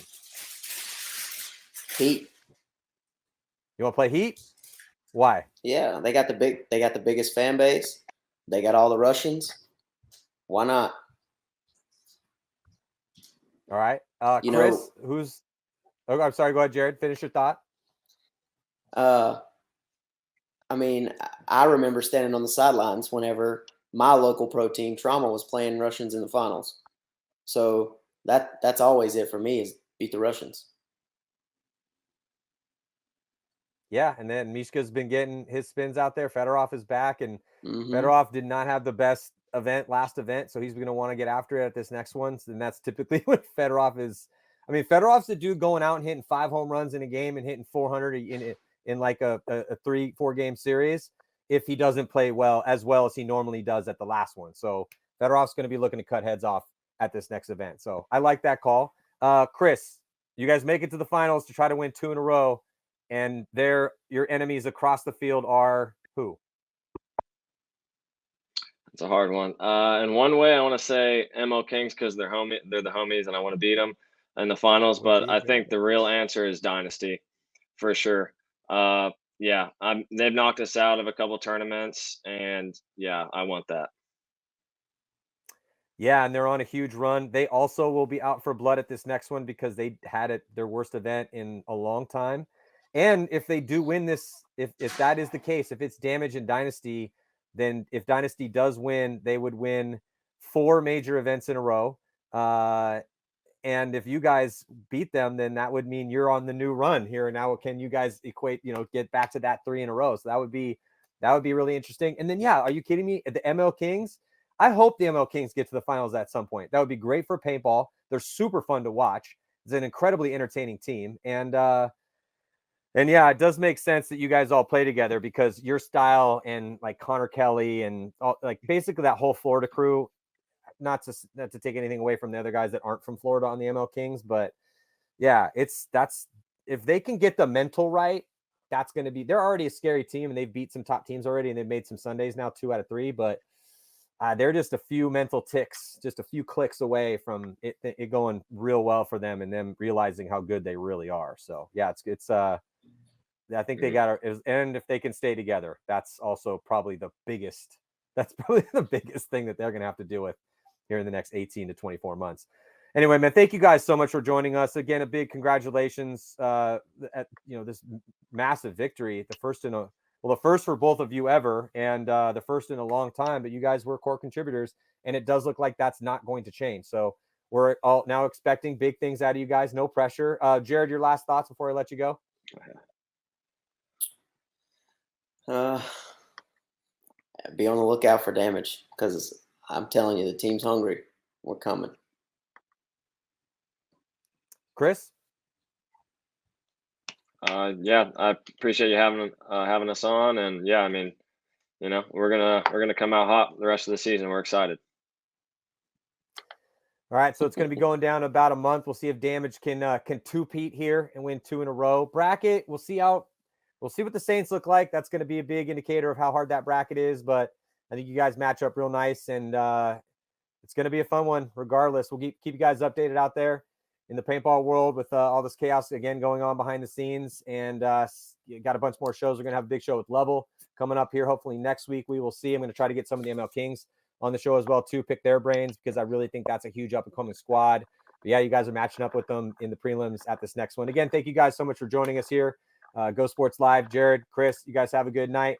I'll see you guys in the next one. All right, thanks. Thanks, Matty.